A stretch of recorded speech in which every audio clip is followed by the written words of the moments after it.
As the countdown to India's interim budget 2024 has begun, there are lots of questions, and NDTV has been speaking to consumers and viewers. And the first question really coming our way is, will the budget bring some sort of a relief for the middle class, be it in tax form or any other form? So we have Mr. Dhirendra Kumar of Value Research joining us, and of course, a market veteran as well. Your thoughts? Will this budget really bring a surprise and a relief to the middle class?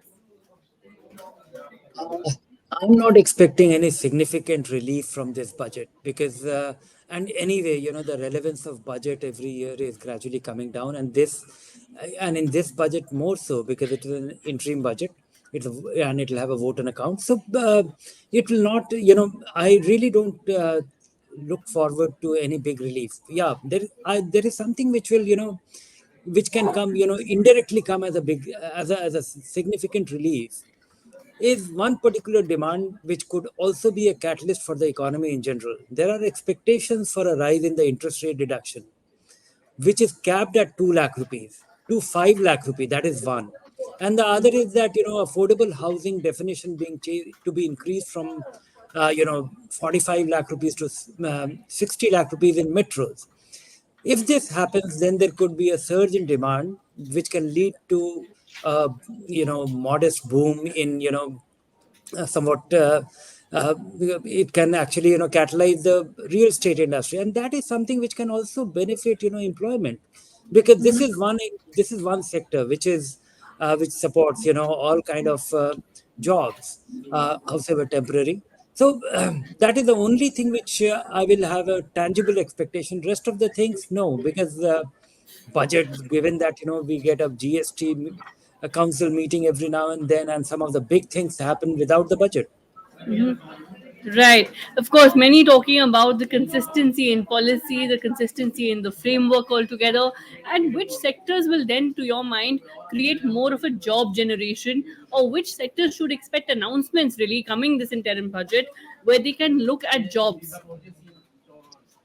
I really wonder that there will be, of course, we are witnessing a very targeted investment, which is the production linked incentive, and for all these years, last 20, 30 years, we have just gotten used to that we will be a service economy, and now we are beginning to see, and it's a matter of some coincidence combining with relative preference for India, that manufacturing capacities are being set up, and that could, but it has nothing to do with budget.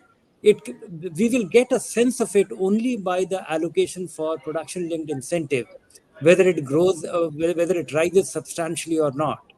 Otherwise, and it is a very targeted investment that is happening, or to catalyze, or incentivize production capacities being built. So far we have witnessed jobless growth in the past. We have seen growth without capital investment.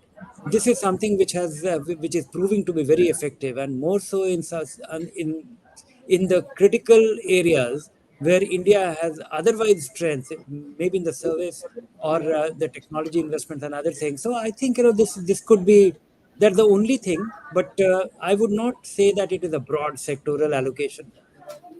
Right. The other area of concern that when we are speaking to viewers, we are getting is, okay, what will be done for the agriculture economy, the rural economy at large? Of course, time and again we've seen the fact that, look, there is a stark difference there. So how can this budget really help the rural economy and the agriculture economy perform even better? Yes, I feel that in a budget which is just before the election, or a general election, increased spending on the agriculture sector is expected, and particularly under the schemes like PM Kisan Yojana and things like that. So there will be a focus on supporting rural areas, possibly through increased government capital expenditure. But how and when and what will be the scale of it? It matters. It is unlikely to come in the form of subsidy. Right. Unlikely to come in the form of subsidy is what you feel at the moment. Of course, these are just initial expectations that we're discussing. But the other sector that is being seeking support and that has really been, has a lot of demands is, of course, one is startups and the other is the MSMEs at large. Right now, we have seen the PLI scheme, we've seen the continuation of many policies that are helping these sectors. But what, to your mind, can the interim budget focus on, which will take this even forward? Yeah, MSMEs, and we have seen that this is one segment of the economy which has greatly benefited from liberal access to capital, and now we have come to a point where where the government can actually take a stock of things, that how much of it goes wrong, how much of it becomes productive, and this is one allocation. This is one segment of the government spending which creates jobs, which moves the wheels of the economy, and very effectively, and more so in a when this is unemployment is the talk of the town. This will be a key area which the government would like to address or be seen as doing something very effectively. And this government has been doing some very interesting things in the past, and let's see that if they come out with something which is radically different, or because this government has been very high on execution and doing things in a manner. It is just not about allocating money and making things happen just by throwing money on something. Ensuring that things do work and happen and show results. So a goal orientation, we have to see what exactly can be done there. Absolutely. It is really about implementation on the ground, like you said. And while NDTV has been speaking to viewers and consumers, NDTV has also been speaking to analysts and economists and many at large, saying that, look, while it is an interim budget, it is critical for the government to maintain that balance, look at that fiscal deficit percentage. So, your message to the finance minister and your thoughts on the macro numbers, as it were.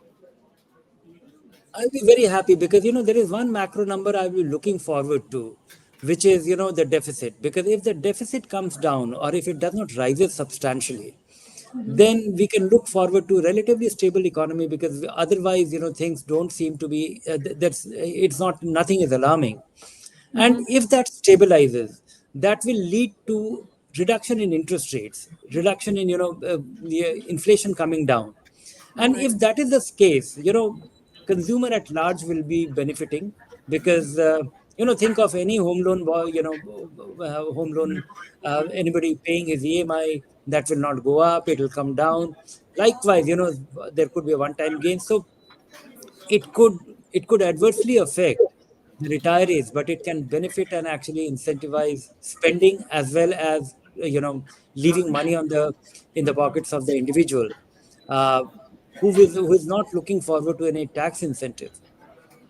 Absolutely. So, really, a whole host of expectations there, and the countdown to the interim budget has officially begun. Thank you for joining us, and thank you for sharing your thoughts.